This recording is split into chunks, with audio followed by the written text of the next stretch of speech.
Good evening, UAW family. As you know, we're 1 week out from one of the most important elections of our lifetime. What we decide as a union, as a working class, and as a nation in the coming days will have impacts for generations to come. So tonight I want to speak directly to you, the UAW membership, about this election. I'm going to ask you to do two things. One is to sign up to participate in this election with our union. You can go to uaw.us/GOTV. And the second thing I'm asking all of you to do is just to hear me out. If you're on the fence about this election, if you aren't planning to vote, or if you're not sure who you're going to vote for, I want you to know where your union stands. I want you to listen to how your UAW leadership thinks about this election, and I want you to keep an open mind. Now, I know there are many of us who are tired of hearing about politics, tired of the infighting, tired of the debate, just plain tired. And I know that so much of our political system in this country is focused on bullshit. The back and forth, the name calling, the focus on things that don't affect our day-to-day lives as working class people. I get a lot of members asking me, why do we have to engage in politics? Why can't we just stay out of it? Why can't we just stick to contracts? And the answer is because we are up against a billionaire class that will not stop their attack on us at the bargaining table. They will not stop at the workplace. They will not stop at the border. They will take every inch we give them.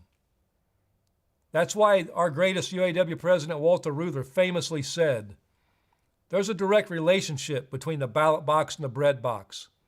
And what the union fights for and wins at the bargaining table can be taken away in the legislative halls. And that's why the founders of our union laid out in great detail our responsibility as a union to engage in the political process. Tonight I want to begin with what's written in our UAW Constitution. And I quote, "We hold these truths to be self-evident, expressive of the ideals and hopes of the workers who come under the jurisdiction of this international union, United Automobile, Aerospace, and Agricultural Implement Workers of America. That all people are created equal, that they are endowed by their Creator with certain inalienable rights, and that among these are life, liberty, and the pursuit of happiness. That to secure these rights, governments are instituted among people, deriving their just powers from the consent of the governed."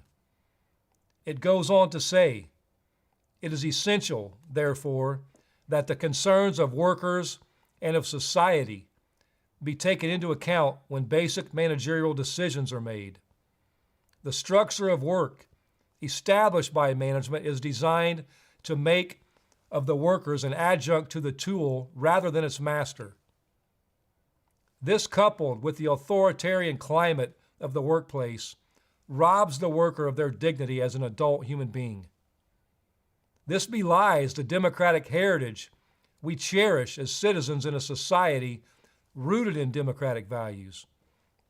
Essential to the UAW's purpose is to afford the opportunity for workers to master their work environment, to achieve not only improvement in their economic status, but of equal importance, to gain from their labors a great measure of dignity, of self-fulfillment, and self-worth."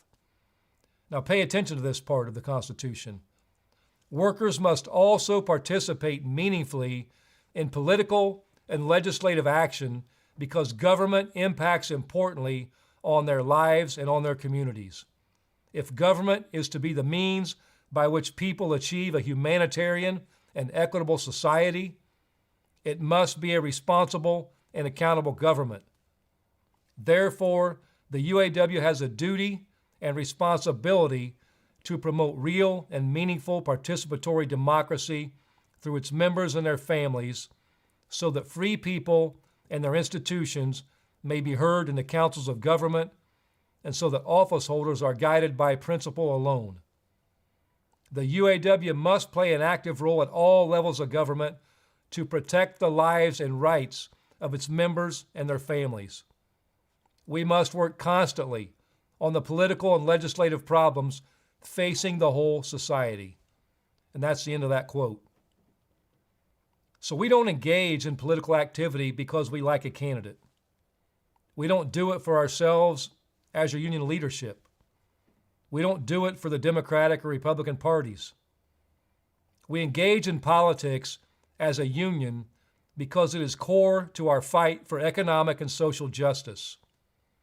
It's core to the founding of our union. So again, tonight we're going to go over two things.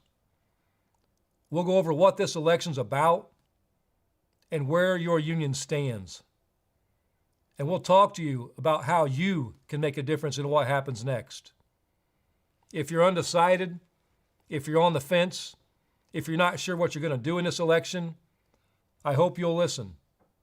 I want you to share this live stream with your coworkers, with your friends, and with your families. Agree or disagree, I want you to know where your union stands on this election, and I want you to think long and hard about which side you're on. And if you're ready to get to work electing pro-worker candidates, you can go to uaw.us/GOTV. Walter Reuther's quote about the ballot box and the bread box is not just an observation, it's a warning. Right now, our country is in a vicious cycle. For 40 years, the ruling class has waged a one-sided class war on the working class, and they've been winning. They've won battle after battle, both in the halls of government and the bargaining table, from the decimation of the union movement in the 1980s to the disaster of NAFTA in the 1990s, from the sacrifices auto workers and working class people made during the Great Recession of 2008-2009, to the new Gilded Age of the 2010s. We're in a vicious cycle where the billionaire and corporate class take more and more for themselves and rewrite the rules of the game to keep it that way. They use their insane wealth to buy off politicians and elections. The lapdogs of the billionaires then pass more laws that restrict unions and keep working class people down. They consolidate the fruits of our labor into the hands of Wall Street and corporate America. And that cycle goes on and on. And it's a bipartisan issue. The billionaire class has done everything they can to buy off both parties. Republicans are open about being the party of big business. They embrace it. But too many corporate Democrats have also cozied up to the rich. We have one party that takes pride in attacking labor and blaming the poor for everything that goes wrong. And we have another party that's not proud of it, but too often still takes the big money when corporate America comes knocking. It is an embarrassment to our democracy when billionaires can openly buy elections. But it's also a devastating situation for the working class.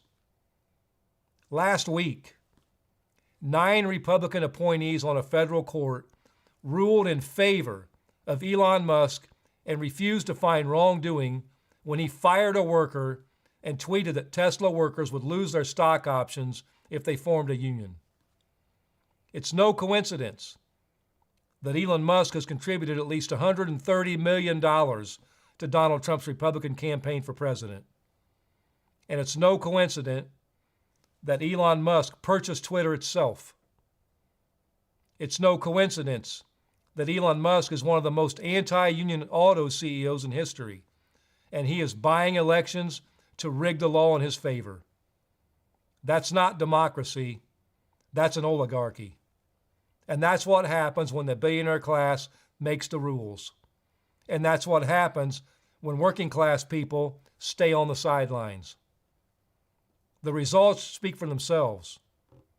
Since Donald Trump's tax cuts, billionaires in America have seen their share of the pie increase dramatically.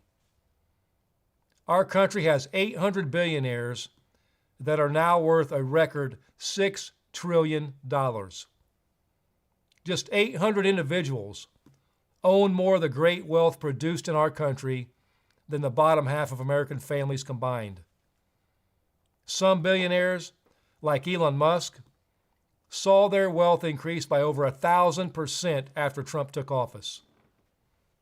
80% of Trump's tax breaks went to the 1%. 80%. That's who the Republican Party serves. But to be clear, both parties have allowed corporate influence to distort our national politics. But especially for the last 4 years, we've seen a stark difference. The Democratic Party is interested in working class people and what they have to say, and they want us to be in their coalition. On the other side, we have the Republicans, who on a national level in particular have embraced the billionaire class.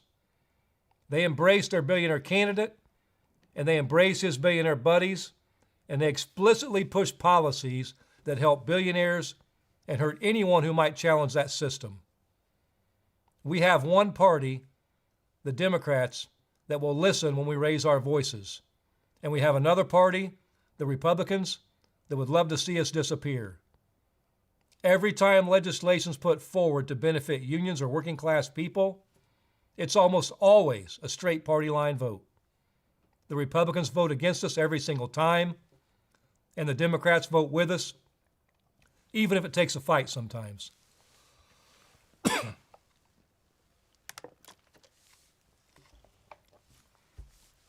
That brings me to an age-old truth that every union member ought to know.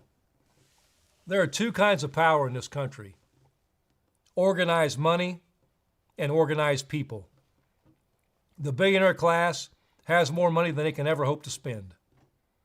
Spending $130 million for Elon Musk is about the equivalent of a week's paycheck for him. A tiny handful of billionaires will outspend working class people any day of the week. But we have something they'll never have. We have the people. If workers organize and refuse to go to work, if we strike, the world stops moving. And if we decide to vote together, their money can't stop us. And the rich know that. Which is why they're turning to the oldest page in their book. They divide and conquer the working class. They talk about Haitians. They talk about the border. They talk about people's gender. They talk about what books are in the local library. They talk about anything but corporate greed, about how the billionaire class continues to take and take while the rest of us are left further and further behind. The billionaires try to divide us by gender. They act like how you live your life or your gender identity is a threat to the person on the assembly line next to you. They talk about who you love, who you marry, which bathroom you use, so they don't have to talk about who you go to work for, where the profits go, and who benefits. The billionaires try to divide us by nationality. Right now, we have millions of people being told that the biggest threat to their livelihood is migrants coming over the border. The threat we face at the border isn't from migrants. It's from the billionaires and politicians getting working people to point the finger at each other.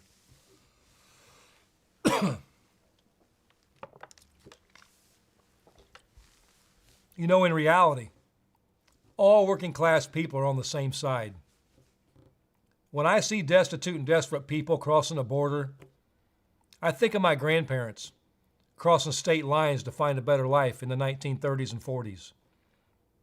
In the early days of the UAW, they didn't tell my grandparents, "You're not welcome here, go back where you came from." They said, "If you're ready to fight for a better life, then sign your union card and let's get down to work." The billionaires tried to divide us by race. You know, Dr. Martin Luther King taught us that the civil rights movement and the labor movement will forever be intertwined. And that's because as long as you have black and white and working class people of all races divided against each other, the powerful forces of greed and domination will prevail. That's how the forces of corporate greed and the billionaire class use division to weaken the working class. Our answer is solidarity, and our answer is unity, and our answer is in the union. It might sound simple, and maybe it is. That's part of the game they play too. The billionaires want to make you think this stuff is complicated, that DC is for people with PhDs and legal degrees and $6,000 suits. But let me tell you something. Washington's no different from Detroit or any other city in this country. Every time we meet with a politician, we're at the bargaining table. Every time we push for a new law to help the working class take back our power, there's a boss to fight. More than any other contract victory or wage increase, or even plant reopening, what we learned from the stand-up strike is simple. Working class people have the power. We just need to use it. We need to make our demands clear. We need to bring the entire working class into a common cause. We need to tap our faith tradition and our deep history as American working class and our shared culture as working people. We used to be clear-eyed about what justice looks like on and off the job. And we need to fight like hell against anyone who would stand in the way of that justice.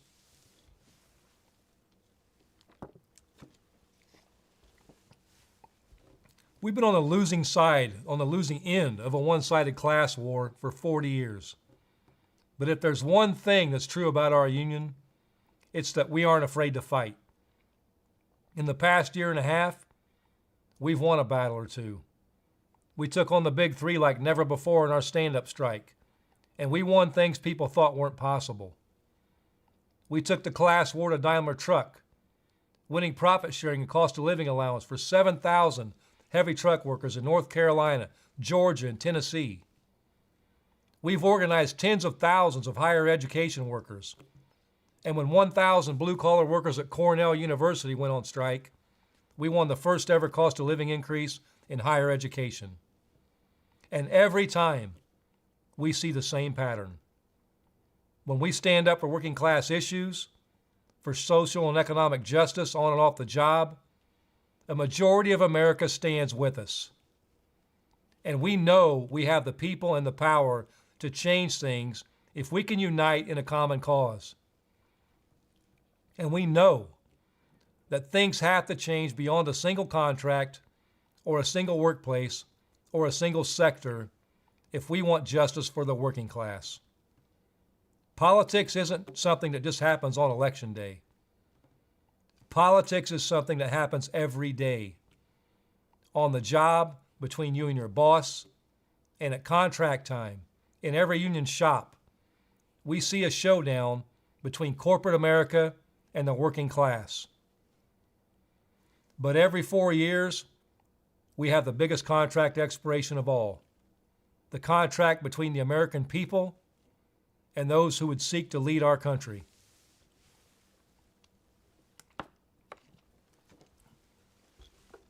This election is where a huge amount of power is going to be decided. And for our UAW Constitution, for our union, for our families, and for our communities, we can't sit this one out. What we decide as a nation and as a nation will have impacts for years to come. Every organizing campaign, every contract, every grievance settlement will be impacted by this election.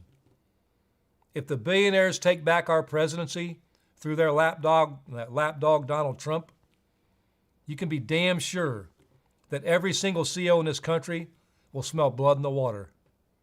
The future of the American worker will not be solved in one contract. It will not be solved by organizing alone.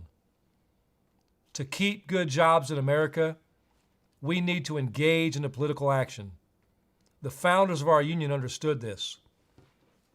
In the 1930s, they formed the CIO Political Action Committee, the original PAC, to take their workplace fights to the halls of power. And Reuther and the founders of this union did not go along to get along.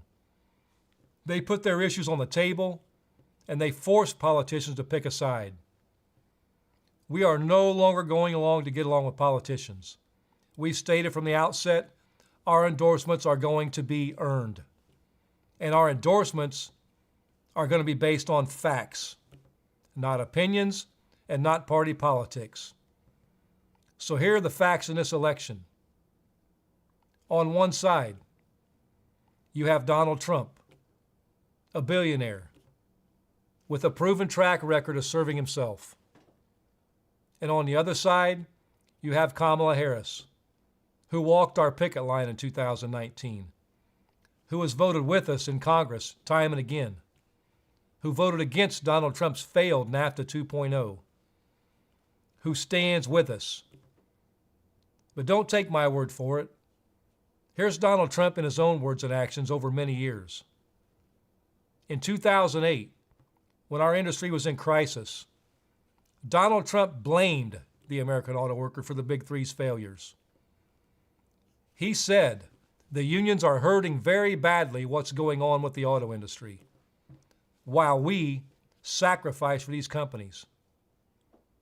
On the other side, the Democrats in 2008 helped save the auto industry, and they bet on the American auto worker.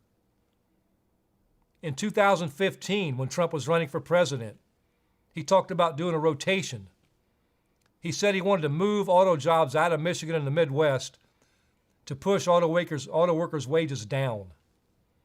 And when he was president, Trump successfully did move auto jobs out of Michigan and the Midwest and the U.S. entirely when he passed his NAFTA 2.0 trade deal, which has increased the number of auto and auto parts jobs that left this country as companies head overseas to exploit poor workers in Mexico and beyond.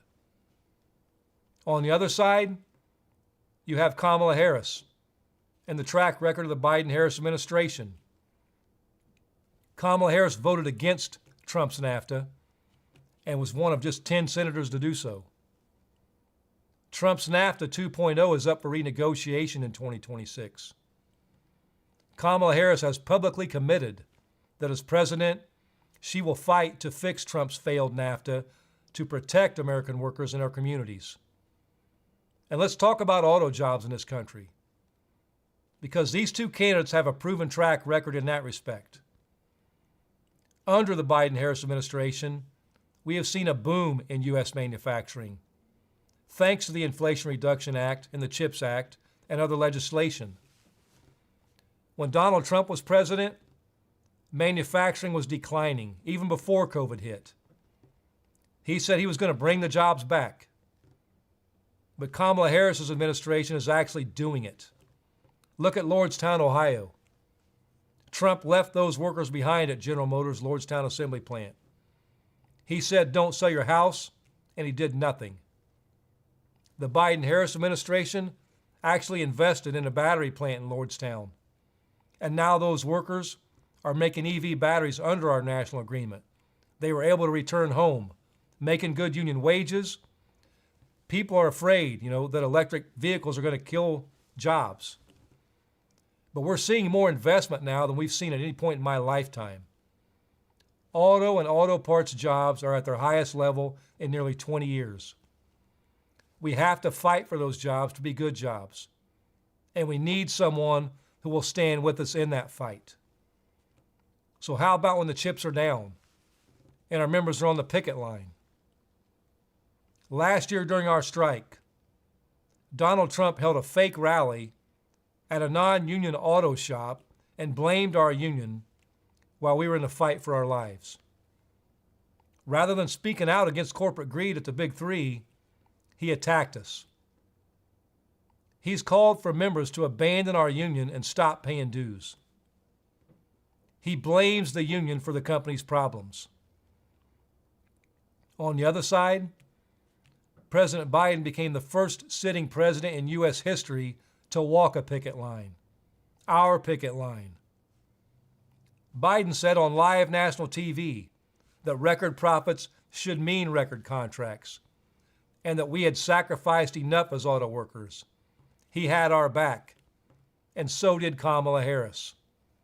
Back in 2019, when it wasn't a popular thing to do, when GM auto workers were on strike, and Trump was president, Kamala Harris was standing on the picket line shoulder to shoulder with striking workers at GM.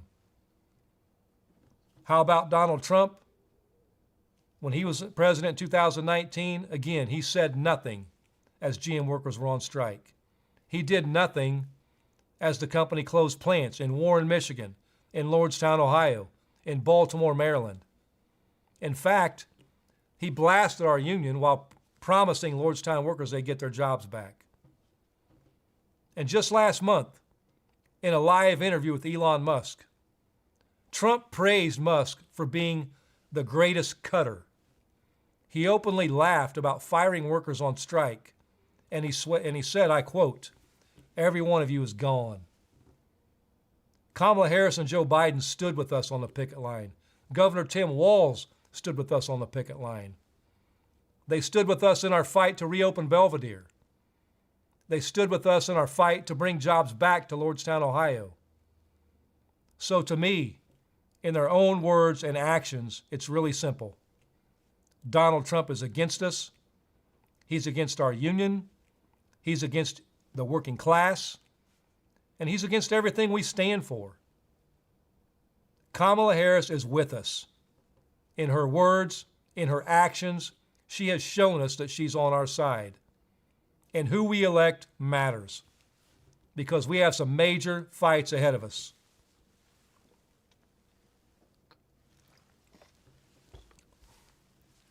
We have to fix our broken trade deals if we want to survive as a union and as a working class. In 2026, Trump's NAFTA 2.0 is up for review. Do you want Donald Trump recommitting to a broken trade deal that kills American jobs in the name of corporate greed? Or do you want Kamala Harris ready, willing, and able to leave a deal that doesn't work for the working class?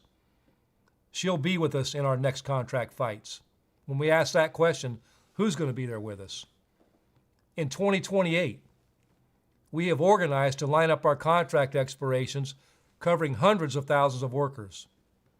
Not just the big three, but teachers, postal workers, healthcare workers, they've all heard our call.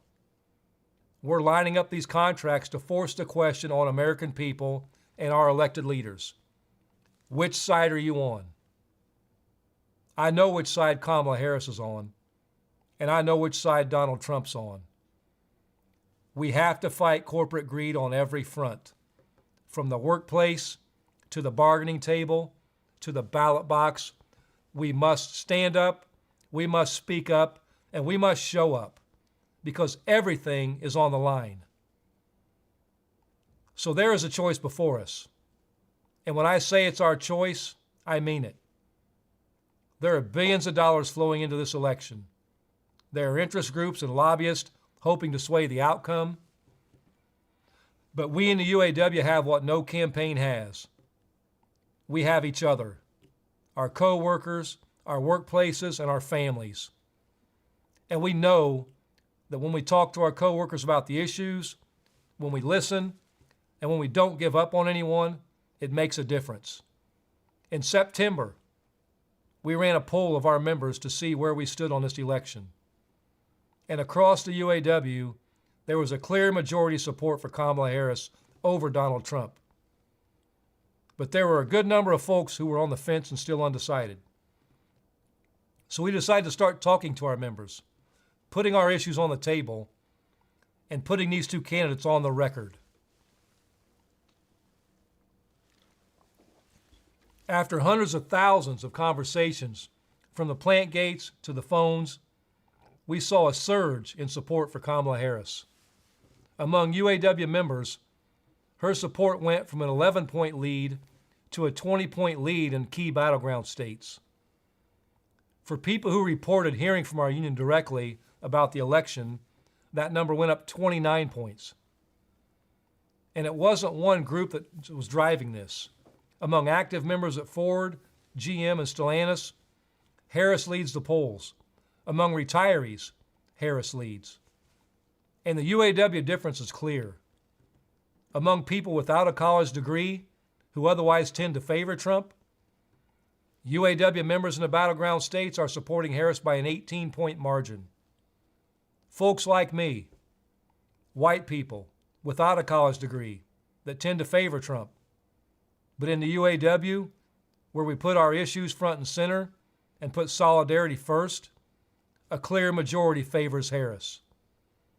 I say all this to make it clear that what we do in this election matters. What we do as a union matters. When we talk to our co-workers about this election, it has an impact. When we talk to our families about this election, it has an impact. What you do in the next week matters. It matters for the next 4 years. It matters for your next contract negotiation, and it matters for your next organizing drive. So I'm asking you once again, if you're ready to fight from the bread box to the ballot box, go to uaw.us/GOTV and get involved today. Finally, before I take some questions, I want to say one thing in closing. We all have loved ones on both sides in this election. We know people who aren't going to vote. We know people who aren't going to vote like us. The beautiful thing about being in this union is that your membership doesn't expire on Election Day. For us in the UAW, it ain't about a campaign. It ain't about one day. It's about power. It's about the power we have when we stick together across our differences. No matter what happens in this election, we're all UAW, and we either rise together or we fall together. You can disagree with me, and you can vote however you're going to vote. But you cannot ignore our duty as a union to fight like hell for social and economic justice for every single member of this union and every single member of the working class. Now I want to get to some questions here. The first question here is from Curtis Cooper, Local 1178. And Curtis asked, why is Kamala not supporting tariffs? I lost my job in Syracuse, New York, Belvedere, Illinois, and Kenosha, Wisconsin, all because of product moving to Mexico. I'm fed up. I had the opportunity to visit a plant in Toluca, Mexico, 2,000 workers and only 50 parking spots. Cheap Mexico labor, a country willing to exploit their own citizens, is our biggest issue. Tariffs are a must, and NAFTA has to go. By the way, I do not support Trump and definitely do not believe he is for tariffs. After all, he signed NAFTA 2.0 in 2019. Well, thank you, Curtis, for that question. And one thing I would say, look, the Biden-Harris administration have put tariffs in place. They put 100% tariff on Chinese vehicles, on Chinese electric vehicles. They put tariffs on steel coming into this country. But they need to do more. But talk is cheap. I mean, as I just said, the Biden-Harris administration actually has acted. But Trump's all talk. In 2026, NAFTA 2.0, Trump's NAFTA, expires. I don't want to see Donald Trump at the table again. We can't have him at the table again to give us another shitty deal. He said he wants a chance to renegotiate it. He said, and I quote, I want to make it a much better deal. I want to take advantage of the car industry. The sad part there is he had his shot, and he failed. The trade imbalance with Mexico went up 20% in auto, 30% in auto parts. That's a fact. And another part of this, when you talk about going from Syracuse, to Belvedere and Kenosha, we have to be real about the UAW as a whole. Our leadership failed us for those years. They failed to fight when plants were threatened and when plants were closed. And that's one thing this administration has really tried to change. We become a fighting union. We're not going to sit back when these companies threaten to close plants. We have to act. We bargain language that helps us fight for those jobs and protect those jobs. But as we watch plant after plant close or get spun off over the years, the last 22 years in particular, there was never a fight. So we have to change that, and we need to elect politicians that are going to stand with us in those fights. So that's why this is so important. But I thank you for that question. It's a great question. Another question we have here is from Janine Hilton, Local 4911. Janine asks, if corporate greed's the problem, then why are the greedy corporations supporting the Democrats? It seems like they are bedfellows. We aren't here for party politics. You know, that's the thing to me, you know. This isn't about party politics. We have to push the Democrats on our issues. The class war against working people, you know, really kicked off under Reagan with trickle-down economics. You know, tax breaks for the rich, tax break for corporations, and nothing ever came down to the working class. And in the last 40 years, we've seen that trend get worse and worse. We've seen deregulation, you know, which caused a banking crisis. And sadly, over that time, many Democrats have also been influenced by corporate money. And they've pushed economic policies that benefit big business and harm working people. But in this election, it's clear. Donald Trump is a billionaire who fights for himself and the corporate class. And Kamala Harris knows what it's like to work and to struggle, and she's staying shoulder to shoulder with us in our fights. So, you know, to me, the picture couldn't be more distinct and more clear of who will stand with us and who we would rather have at the table to renegotiate that horrible NAFTA trade deal that Trump screwed us on. Another question from Dale Wagner, Local 600, Dearborn Truck Plant. Can you talk about Trump's relationship with Elon Musk? He's getting everyone in Michigan against EVs, trashing Detroit, bashing the union, and now he's tight with the EV competition. It's easy to see what he's up to. Well, you know, again, a good question, good points. I mean, it's interesting, you know, you look at Trump. He was, at the Republican convention, he was railing against EVs. You know, said I was stupid and said that the UAW was horrible. But then something amazing happened. Elon Musk announced he was going to give $45 million a month supporting Trump for president. And magically, Trump supports EVs and has promised Elon Musk a cabinet seat. That's the difference here. Under Donald Trump, America's for sale. You know, with Musk, he's trying to buy our election. Our election's for sale. He's offering $1 million weekly lottery for people who pledge to support Trump. You know, ask yourself as a working class person, is there any world where you're on the same side as a billionaire like Elon Musk? I mean, how does that even make sense? You know, and that's the motto of the billionaire class.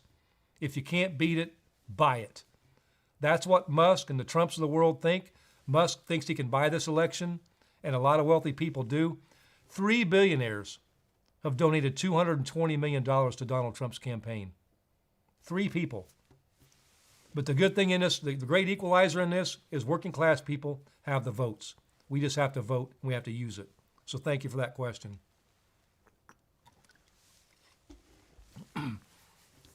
Next question from Ryan Anderson, Local 2250.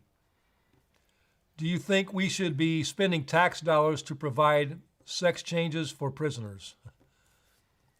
I mean, look, do you think this election is about sex changes for prisoners? I mean, you know, this is a stupidity that the billionaire class and the Republicans, they want working class people to fall for. They want you to look at something over here so you don't focus on what's right in front of you. I mean, do you think Republicans are pushing that message because they're really concerned about sex changes in prison? And do you think that's going on every day? Or do you think it's because they don't want us talking about real issues? I mean, the fact that billionaires have taken over our country and they're keeping everything. This election, to me, and our focus in this election and every election has to be about, to me, what we call 4 core things. Living wages, where we can make a decent wage and not have to work 7 days a week, 12 hours a day, or work 2 and 3 jobs to make a living. About having adequate health care, so that if something bad happens in our lives, if we get sick or some undiagnosed condition or a pre-existing condition, we don't have to worry about being able to afford to go to the doctor and take care of our health.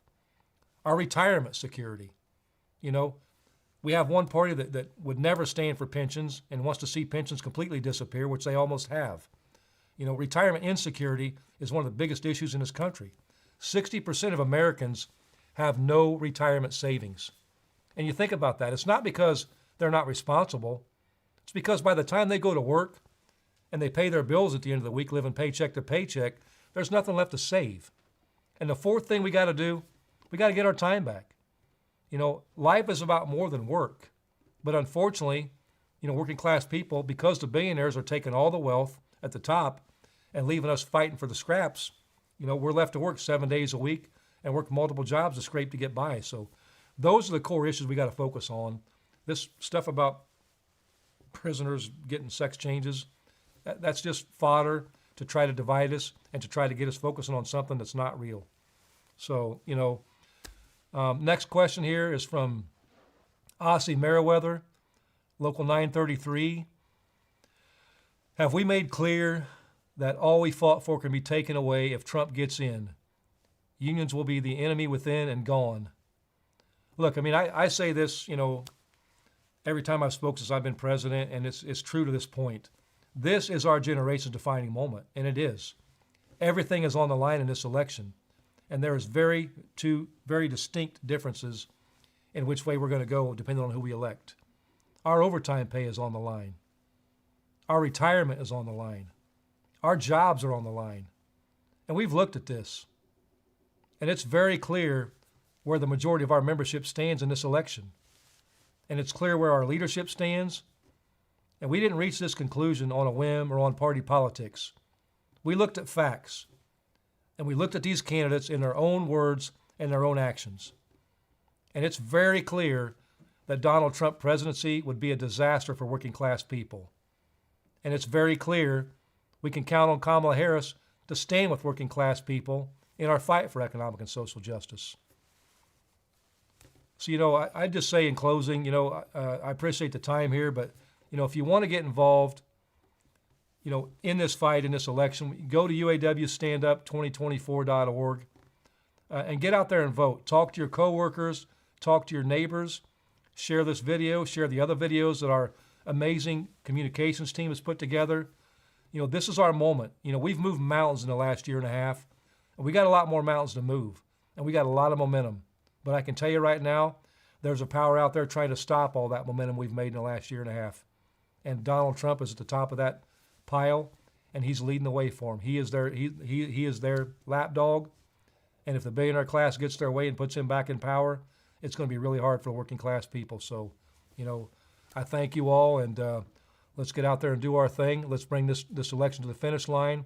Let's work hard for the next week, and let's not have any regrets on November the 6th. So thank you all, and look forward to keeping moving mountains and changing this world and doing great things for working class people over this country and this world. And, you know, I'm very proud to be your president and proud of all the input and questions and the outreach, and we're going to continue doing this. So thank you, and let's keep it rolling.